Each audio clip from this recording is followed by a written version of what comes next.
അപ്പോൾ ആദ്യമായിട്ട് നമുക്കൊരു ഗ്രേ കളർ സ്വിഫ്റ്റ് മെന്നെ സ്റ്റാർട്ട് ചെയ്യാം. ഓക്കെ, നമ്മൾ എഞ്ചിൻ വശത്തോട്ടൊക്കെ വരികയാണെങ്കിൽ ബോണറ്റ് ആദ്യം നോക്കണം റീപ്ലേസ്മെന്റ് ഉണ്ടോയെന്ന്. അപ്പോൾ കറക്റ്റ് കമ്പനി പേസിങ് കാര്യങ്ങളൊക്കെ വരുന്നത്. നെക്സ്റ്റ് ആയിട്ട് നല്ല ബ്ലൂ കളർ സ്വിഫ്റ്റ് നമുക്ക് പരിചയപ്പെടാല്ലേ. വളരെ റയർ ആയിട്ടുള്ള ഒരു കളറാണ്. ഹൃദയഭാഗമാണ് നമ്മൾ മെയിനായിട്ട് നോക്കേണ്ടത്. നമ്മൾ ഹൃദയഭാഗം ഒന്ന് നോക്കാം. അപ്പോൾ നെക്സ്റ്റ് ആയിട്ട് കുറച്ച് മോഡൽ കൂടി സ്വിഫ്റ്റ് പരിചയപ്പെടാല്ലേ. അങ്ങനെ ഒന്ന് സ്റ്റാർട്ട് ചെയ്ത് നോക്കുകയാണെങ്കിൽ, ഹലോ ഗൈസ്, മലയാളി മീഡിയയിലെ പുതിയൊരു വെറൈറ്റി എപ്പിസോഡിലേക്ക് എല്ലാവർക്കും സ്വാഗതം. ഗൈസ്, ഇന്ന് നമ്മൾ ഒരുപാട് വാഹനങ്ങളൊന്നല്ല പരിചയപ്പെടുത്താൻ പോകുന്നത്.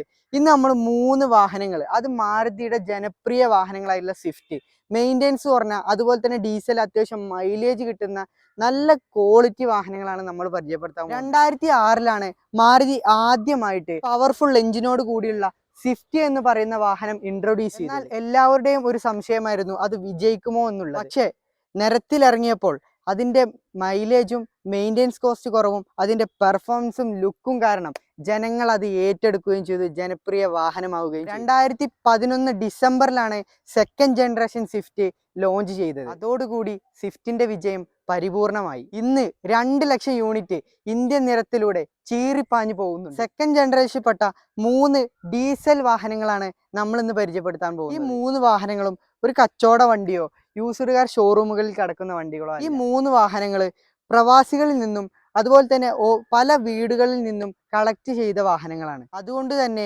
നിങ്ങൾക്ക് അക്സെപ്റ്റബിൾ ആയിട്ടുള്ള പ്രൈസും അതുപോലെ തന്നെ വെൽ മെയിൻറ്റൈൻഡ് വെഹിക്കിളുമാണ്. ഈ 3 വാഹനങ്ങളും നമ്മളിലേക്ക് ഇൻട്രൊഡ്യൂസ് ചെയ്യുന്നത് ഗാരേറ്റൻ ഓട്ടോമോട്ടീവ് ആണ്. ഈ ഗാരേറ്റൻ എന്ന് പറയുന്നത് ഒരു യൂസ്ഡ് കാർ ഷോറൂമോ ഒരു കമ്മീഷൻ ഏജൻസിയോ അല്ല. ഗാരേറ്റൻ എന്നാൽ ആക്സസറീസും മോഡിഫിക്കേഷനും റീസ്റ്റോറേഷനും യൂസ്ഡ് അലോയ് വീൽസും എല്ലാം പ്രൊവൈഡ് ചെയ്യുന്ന ഒരു ഓട്ടോമോട്ടീവ് ഹബ്. ഇവര് ഈ 3 വാഹനങ്ങളും ഓരോ വീടുകളിൽ നിന്ന് കളക്ട് ചെയ്ത വാഹനങ്ങളാണ്. നിങ്ങൾക്കും ഇതുപോലെ വിശ്വസ്തയോടെ വാഹനങ്ങൾ വാങ്ങാനും വിൽക്കാനും താല്പര്യമുണ്ടെങ്കിൽ ഇവരെ കോൺടാക്ട് ചെയ്താൽ. അപ്പൊ നമുക്ക് ടൈം ഒട്ടും വേസ്റ്റ് ചെയ്യാതെ തന്നെ ഓരോ വാഹനങ്ങളുടെ ഡീറ്റെയിൽസിലേക്ക്. അപ്പൊ ആദ്യമായിട്ട് നമുക്കൊരു ഗ്രേ കളർ സ്വിഫ്റ്റ് മെന്നെ സ്റ്റാർട്ട് ചെയ്യല്ലേ. നല്ല അട്രാക്റ്റീവ് കളറോട് കൂടി വരുന്ന വണ്ടിയാണ് അല്ലേ.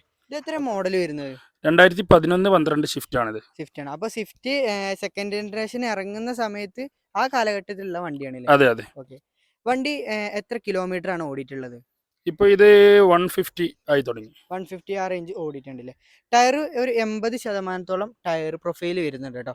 മൊത്തത്തിൽ ഒരു നീറ്റ് വണ്ടിയാണ്. നമുക്ക് വലിയ അപാകതകളോ കാര്യങ്ങളോ ഒന്നും കാണാൻ സാധിക്കുന്നില്ല. ആക്സിഡന്റ് ഹിസ്റ്ററി ഫ്ലഡ് എന്തെങ്കിലും ഉണ്ടോ? ഒന്നുമില്ല നമുക്ക് ഗ്യാരണ്ടി പറയാം. ഒരു ആക്സിഡന്റ് ഹിസ്റ്ററിയോ കാര്യങ്ങളോ ഒന്നും ഇല്ലാത്ത വെഹിക്കിളാണ് കേട്ടോ. പിന്നെ ഈ സൈഡ് പ്രൊഫൈലിലേക്ക് വരികയാണെങ്കിൽ തന്നെ ഒരു ഡെൻറ്റോ ക്രാക്കോ നമുക്കൊന്നും കാണാൻ സാധിക്കില്ല. മിറർ ഇൻഡിക്കേറ്റേഴ്സ് വരുന്നുണ്ട്. അതുകൊണ്ട് തന്നെ ഒരുപാട് സിൽവർ ഫിനിഷിങ് ചെയ്തിട്ടുണ്ട്. പിൻകാട് കാര്യങ്ങളൊക്കെ വരുന്നുണ്ട് കേട്ടോ. അലോയ് വീലല്ല, എന്നാൽ കൂടി അത്യാവശ്യം തരക്കേടില്ലാത്ത വീൽ കപ്പ് കാര്യങ്ങളൊക്കെ വരുന്നുണ്ട്. നമ്മൾ ഇന്ത്യയുടെ വശത്തോട്ടൊക്കെ വരികയാണെങ്കിൽ തന്നെ 4 ഡോർ പവർ വിൻഡോ, അതുപോലെ തന്നെ മിറർ അഡ്ജസ്റ്റ്മെന്റ് കാര്യങ്ങൾ, ഇലക്ട്രിക്കൽ അഡ്ജസ്റ്റ്മെന്റ്. കവേഴ്സ് ജസ്റ്റ് ഒന്ന് ചേഞ്ച് ചെയ്യേണ്ട ആവശ്യമുണ്ട് കേട്ടോ. അത്യാവശ്യം തിരക്കേടുള്ള സീറ്റ് കവർ തന്നെയാണ് വരുന്നത്. പിന്നെ നമ്മൾ കീ നോക്കുകയാണെങ്കിൽ തന്നെ നല്ല അടിപൊളി ഫ്ലിപ്പ് കീ ഒക്കെയാണ് നമ്മൾ എക്സ്ട്രാ ചെയ്തിട്ടുണ്ട്. പിന്നെ നമ്മൾ ജസ്റ്റ് കിലോമീറ്റർ ഒക്കെ നോക്കുകയാണെങ്കിൽ തന്നെ നിങ്ങൾക്ക് തന്നെ നോക്കാൻ സാധിക്കും. മീറ്ററിൽ കിലോമീറ്റർ കാര്യങ്ങളൊക്കെ അടിപൊളിയായിട്ട് തന്നെ കാണിക്കുന്നുണ്ട്. കിലോമീറ്റർ കുറച്ചതോ തിരിച്ചതോ മറിച്ചതോ ഒന്നുമല്ല കേട്ടോ. അതുപോലെ തന്നെ എക്സ്ട്രാ സെറ്റ് ചെയ്തിട്ടുണ്ട്. VDI ആണ് ഓപ്ഷൻ, അതുകൊണ്ട് ഡീസലാണ് വരുന്നത്. ഒരു 22 റേഞ്ച് എന്തായാലും നമുക്ക് മൈലേജ് പ്രതീക്ഷിക്കാവുന്നതാണ്. അത്യാവശ്യം തരക്കേടില്ലാത്ത ഇന്റീരിയർ ആണ്. ഇത്ര ഓണർഷിപ്പ് ആയിട്ടുണ്ട്? ഇതിപ്പോ സെക്കൻഡ് കഴിഞ്ഞ് തേർഡ് ആയിട്ടുണ്ട് അല്ലേ. അപ്പോൾ സർവീസും കാര്യങ്ങളൊക്കെ എങ്ങനെയാണ്? അതെ, സർവീസും കാര്യങ്ങളൊക്കെ കറക്റ്റ് ഉള്ള വണ്ടിയാണ്. പക്ക സർവീസ് ബുക്ക് കാര്യങ്ങളൊക്കെ ഉള്ള നമ്മൾ വീട്ടിൽ പോയിട്ട് എടുത്താണ്. അപ്പോൾ തീർച്ചയായിട്ടും ഒരു ഫാമിലിക്ക് അതുപോലെ തന്നെ ചെറിയ ഓട്ടത്തിനൊക്കെ ഉപയോഗിക്കാനുള്ള നല്ല വാഹനമാണ്. അതുകൊണ്ട് തന്നെ മൈലേജിന്റെ കാര്യത്തിൽ നിങ്ങൾ ഒട്ടും ബോധരാവേണ്ട ആവശ്യമില്ല. നമുക്ക് ജസ്റ്റ് ഒന്ന് കയറി നോക്കാം. നല്ല തൈ സപ്പോർട്ടുള്ള സീറ്റാണ് വരുന്നത്. അത് അടിപൊളി കുഷനും കാര്യങ്ങളൊക്കെ ഉള്ള സീറ്റിംഗ് പൊസിഷനാണ് വരുന്നത്. എൻ്റെ ഹൈറ്റ് വെച്ച് നോക്കുമ്പോൾ ഏകദേശം കുഴപ്പമില്ലാത്ത രീതിയിൽ തന്നെയാണ് വരുന്നത്. ബാക്കിലൊക്കെ 3 പേർക്ക് സുഖമായിട്ട് കംഫർട്ടായിട്ട് യാത്ര ചെയ്യാൻ സാധിക്കും കേട്ടോ. ജസ്റ്റ് നമുക്കൊന്ന് എൻജിൻ റൂം ഒന്ന് തുറന്നു നോക്കാം. വണ്ടിയുടെ ഹൃദയഭാഗമായിട്ടുള്ള എൻജിൻ റൂം ജസ്റ്റ് ഒന്ന് നമുക്ക് തുറന്നു നോക്കാം. അതിലെന്തെങ്കിലും അപാകതകളോ കാര്യങ്ങളോ ഉണ്ടോ നോക്കാം. നമ്മൾ എഞ്ചിൻ വശത്തോട്ടൊക്കെ വരികയാണെങ്കിൽ ബോണറ്റ് ആദ്യം നോക്കണം റീപ്ലേസ്മെന്റ് ഉണ്ടോയെന്ന്. ഇപ്പോൾ കറക്റ്റ് കമ്പനി പേസിങ് കാര്യങ്ങളൊക്കെ വരുന്നത്. ഇനി ആപ്രോണ് കാര്യങ്ങൾ പണി കിട്ടിയ വണ്ടിയാണോ നോക്കണോ? ആപ്രോണും കാര്യങ്ങളൊന്നും ഒരു പ്രശ്നമല്ല, പക്കാ കമ്പനി പേസിങ് ആണ് വരുന്നത്. ജസ്റ്റ് ഒന്ന് വാഷ് ചെയ്യേണ്ട ആവശ്യമുണ്ട്. എന്താണെന്ന് വെച്ചാൽ നമ്മൾ ഡെലിവറി എടുക്കുന്ന സമയത്ത് തീർച്ചയായിട്ടും വാഷ് ചെയ്തിട്ട് തരുള്ളൂ. തരക്കേടില്ലാത്ത നല്ല എഞ്ചിനാണ്. പണിയോ കാര്യങ്ങളോ ഒന്നും വന്നിട്ടില്ല. ജസ്റ്റ് ഒന്ന് സ്റ്റാർട്ട് ചെയ്യോ ബ്രോ? സൗണ്ടും കാര്യങ്ങളൊക്കെ കേട്ടാൽ തന്നെ എനിക്ക് മനസ്സിലാവും. സൗണ്ടും കാര്യങ്ങളൊക്കെ പക്ക ഫ്രഷ് എൻജിൻ വർക്ക് ചെയ്യുന്ന അതേ സൗണ്ട് തന്നെയാണ്. ഈ വാഹനത്തിന് എത്രയാണ് ആസ്കിംഗ് പ്രൈസ്? ഇത് നമുക്ക് ഒരു 320 ആണ് ആസ്കിംഗ് പ്രൈസ്. 320 ആണല്ലേ ചെറുതായിട്ട് എന്തെങ്കിലുമൊക്കെ ചെറുതായിട്ട് adjust എന്തെങ്കിലും നമുക്ക് ചെയ്തിട്ട് നമുക്ക് നെഗോഷ്യബിൾ ആയിട്ട് കൊടുക്കാം. ചെയ്തു കൊടുക്കാനും Okay. സാധിക്കും. ഒരു 50,000 രൂപ ഡൗൺ പേയ്മെന്റ് ഉണ്ടെങ്കിൽ നമുക്ക് ഈ വാഹനം സ്വന്താക്കാം അല്ലേ? തീർച്ചയായിട്ടും നമ്മൾ നേരിട്ട് ചെയ്യുന്നില്ല, ആ. പക്ഷെ നമുക്ക് ബന്ധപ്പെടുത്തി കൊടുക്കാം ലോൺ ലോൺ ചെയ്യുന്നവരൊക്കെ. ചെയ്യുന്ന ആൾക്കാർ നിങ്ങളുടെ കയ്യിലുണ്ടാവില്ലേ? ഓക്കെ. അപ്പൊ അവരെ നമുക്ക് ബന്ധപ്പെടുത്തി കൊടുക്കാൻ സാധിക്കും. നല്ല ബ്ലൂ കളർ സ്വിഫ്റ്റ് നമുക്ക് പരിചയപ്പെടാം അല്ലേ? വളരെ റയർ ആയിട്ടുള്ള ഒരു കളറാണ്. അതും ZD ആണ് വരുന്നത്. ഏറ്റവും ടോപ്പ് എൻഡ് വേരിയന്റ്. അതുകൊണ്ട് തന്നെ 4 കമ്പനി അലോയ് വീൽസ് വരുന്നുണ്ട്. ടയർ ഫ്രണ്ടിൽ ഏകദേശം 80% ടയർ ഉണ്ട്. ബാക്കിൽ ഒരു ആവറേജ് ടയറാണ് വരുന്നത്. നല്ല ക്വാളിറ്റി വണ്ടിയാണ്. ഇനി പുറകുവശത്തോട്ട് വരികയാണെങ്കിൽ വൈപ്പർ വരുന്നുണ്ട്, ഡീഫോഗർ വരുന്നുണ്ട് കേട്ടോ. പിന്നെ വാഷിങ്ങും കാര്യങ്ങളൊക്കെ വരുന്നുണ്ട്. ആയതുകൊണ്ട് തന്നെ എയർ ബാഗ്, ABS, EBD എല്ലാം വരുന്ന വെഹിക്കിളാണ്.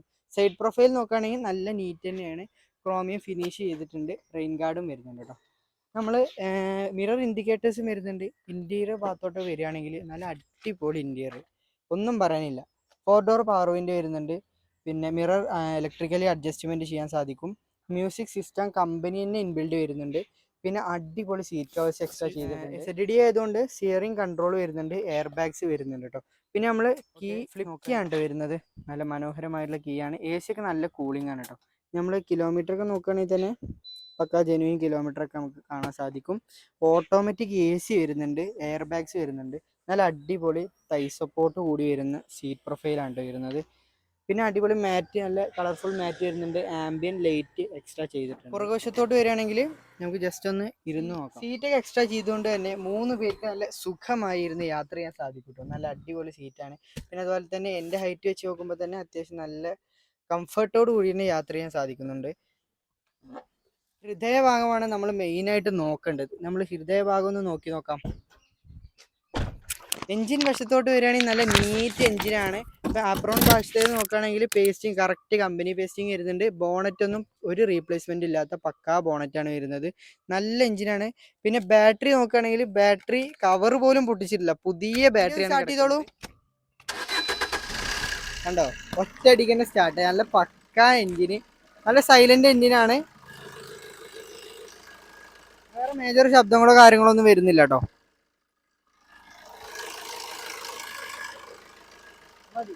വാഹനത്തിന്റെ ഡീറ്റെയിൽസ് എങ്ങനെയാണ് വരുന്നത്? ഇത് 2012-13 വാഹനമാണ്. ZDI ഫുൾ ഓപ്ഷൻ ആണ്. എയർ ബാഗ്, EBD, ABS പോലത്തെ സുരക്ഷാ ഫീച്ചറുകളെല്ലാം ഉണ്ട്. അതേപോലെ തന്നെ അലോയ് വീൽസ്, പിന്നെ നമ്മുടെ ഇന്റഗ്രേറ്റഡ് മ്യൂസിക് സിസ്റ്റം, അതുപോലെ തന്നെ എല്ലാ ഫുൾ ഓപ്ഷനോട് കൂടി ബാക്ക് വൈഫർ എല്ലാം ഉണ്ട്. ഓട്ടോമാറ്റിക് AC അടക്കം വരുന്ന വണ്ടി. മേജർ ആക്സിഡന്റോ റീപ്ലേസ്മെന്റ് എന്തെങ്കിലും ഉണ്ടോ? ഒന്നുമില്ലാന്ന് നമുക്ക് ഗ്യാരണ്ടി പറയാം. നമ്മൾ എത്രയാണ് ഇതിന് ആസ്കിംഗ് പ്രൈസ്? ഇത് നമുക്കൊരു വിൽക്കാൻ വേണ്ടി ഏൽപ്പിച്ചൊരു വണ്ടിയാണ്. ഒരു ഖത്തറിലുള്ള ഒരു ഫാമിലിയുടെ വണ്ടിയാണ്. അവര് ഇവിടെ ഇല്ല, ഫാമിലി ആയിട്ട് എല്ലാവരും അവിടെയാണ്.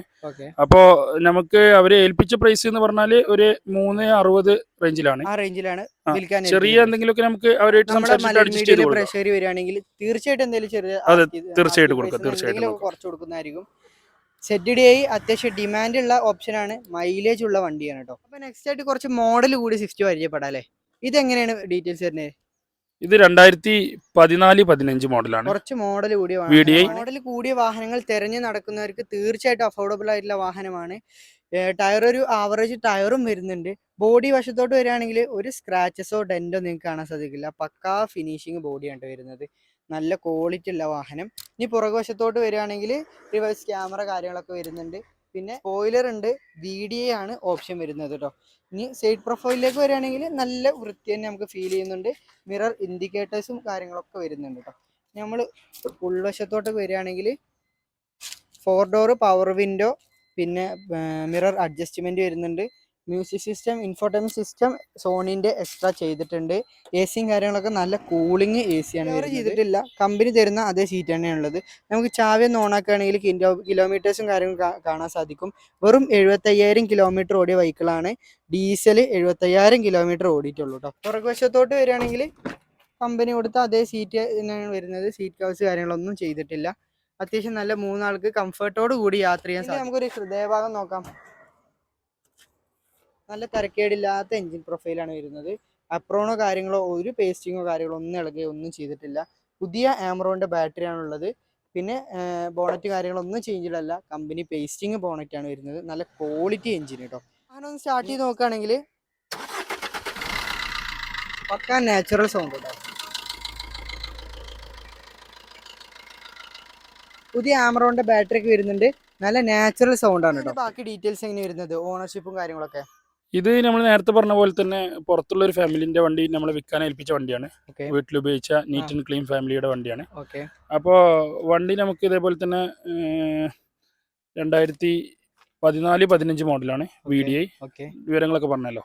ഇത് പൂർണ്ണമായിട്ട് കമ്പനി സർവീസ് ആണ്.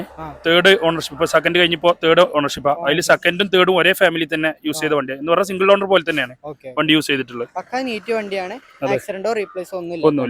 2014 അതിന്റെ അത്യാവശ്യം നല്ല ഡിമാൻഡ്, മാർക്കറ്റിൽ നല്ല റേറ്റ് ഉള്ള ഒരു വാഹനമാണ്. ലോ കിലോമീറ്റർ അഫോർഡബിൾ ആയിട്ടുള്ള റേറ്റും. അപ്പൊ ഇന്നത്തെ വീഡിയോ എല്ലാവർക്കും തന്നെ ഇഷ്ടമായെന്ന് വിചാരിക്കുന്നു. ഇഷ്ടമായാൽ ചാനൽ തീർച്ചയായിട്ടും സബ്സ്ക്രൈബ് ചെയ്യാനും മറ്റുള്ളവരിലേക്ക് ഷെയർ ചെയ്യാനും മറക്കരുത്. അടുത്തൊരു അടിപൊളി എപ്പിസോഡ് മാറ്റി കാണുന്നവരേക്കും ഗുഡ് ബൈ.